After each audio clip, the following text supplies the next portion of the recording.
Independence might sound appealing, but the reality would likely be far grimmer for the Kashmiri people. With limited economic infrastructure and trade restrictions from surrounding powers, the new state would struggle to provide even basic services like healthcare, education, and food security, turning an already fraught existence into one of even greater struggle and uncertainty.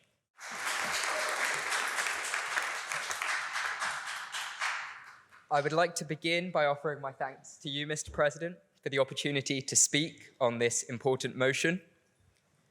If there is a paradise on earth, it is this, it is this, it is this. A description of Kashmir that rings true to this day. How then is it possible that we have allowed paradise to become marred by conflict, a conflict which shows no sign of ending? Despite what side proposition I have argued, the solution to this conflict is not an independent Kashmir. Not only is it logistically impossible, but it would simply not solve the issues that plague the area. Even worse, it would likely only induce further instability in the region, as well as sow the seeds for extremism and terrorism to become normalized in the pursuit of independence, something we simply cannot afford to risk. The proposition have argued that an independent Kashmir would allow its people to finally exercise their right to self-determination. They've invoked the United Nations resolutions from 1948 that have called for a plebiscite in Kashmir. However, we must remember that this resolution was based on both India and Pakistan withdrawing their military presence from the region, a condition that no side has met. The geopolitical reality has changed significantly since then. The plebiscite was not held because both countries refused to budge. And today, with entrenched military presences on both sides of the line of control, it is even more unrealistic. Moreover, if we are to consider self-determination as a principle, we must also ask, self-determination for who? Kashmir is not a homogeneous entity. As has been pointed out, the region consists of different religious and ethnic groups, and with varying aspirations. The predominantly Muslim Kashmir Valley might lean towards independence or even accession to Pakistan. But what about Jammu, which has a Hindu majority? Or Ladakh, with its Buddhist sections? These regions have long sought greater integration with India rather than separation. An independent Kashmir would not represent all these groups equally and would likely lead to further fragmentation along religious and ethnic lines. Simply defining what would be included in this new independent state of Kashmir would be an impossible task. As has been mentioned, it is not just India and Pakistan, but China as well that maintains a presence. There is no guarantee that after independence, Kashmir would not be the subject of yet more scrutiny, particularly from Pakistan, who would feel that they have got one step closer to annexing sections of Kashmir. Even if all three agreed to part ways with some land to an independent Kashmir, it is difficult to argue there would be any tangible benefits. Being sandwiched in a valley between three nuclear powers is uncomfortable at the best of times. For a newly formed state, it would be akin to signing a death warrant. Forever in the shadow of these larger rivals, it would be reliant on its new neighbors economically, politically, and militarily. They would be at the mercy of other international powers and would likely face pressure from all sides to conform to their wishes and beliefs. It would dramatically increase the chances of foreign, particularly Western, intervention in the region, a tale as old as time. With no coastline, limited natural resources, an independent Kashmir would lack access to international trade, essential resources, and economic development. Dependence on neighboring countries and foreign aid would be unavoidable, making genuine independence simply an illusion, and leaving Kashmir vulnerable to coercion from these other states. It would be an unsustainable solution, and one which would mean the state of Kashmir would be destined for struggle and strife. The proposition have also argued that independence could bring peace by removing Indian military presence from the region. But let us not forget what has happened during previous attempts at de-escalation. In 1989, when India reduced its military footprint in the region in response to growing unrest in the Kashmir Valley, it led not to peace, but an armed insurgency backed by Pakistan.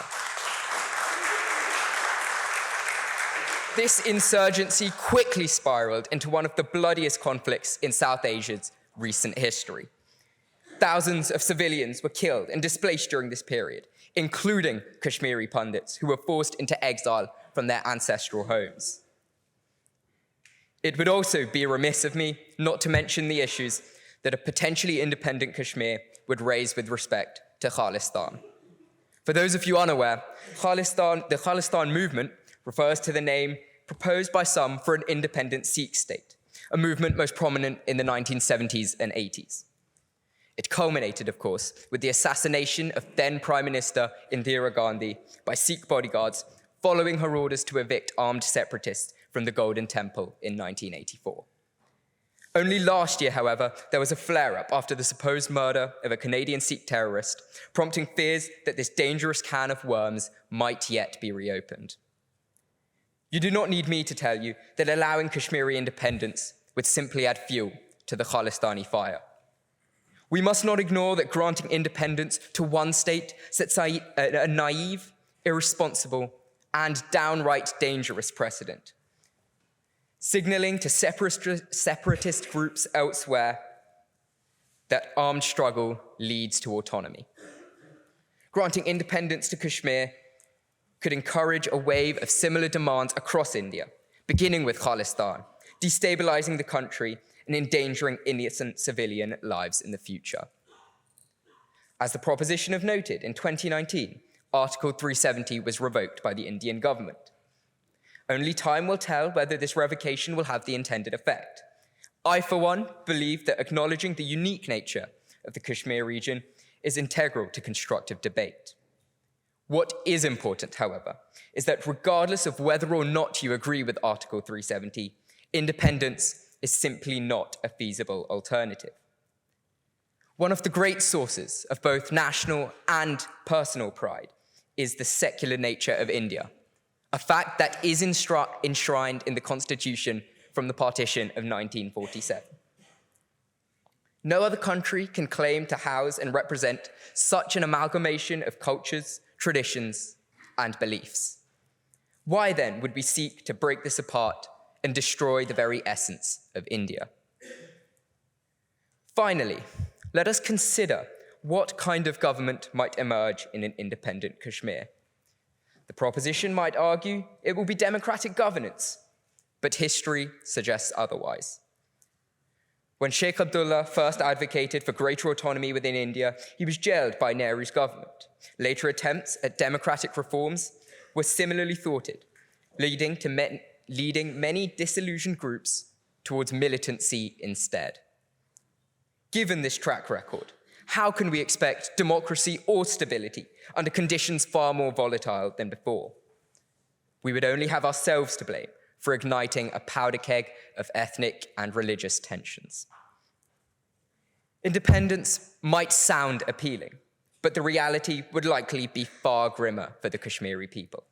With limited economic infrastructure and trade restrictions from surrounding powers, the new state would struggle to provide even basic services like healthcare, education, and food security, turning an already fraught existence into one of even greater struggle and uncertainty.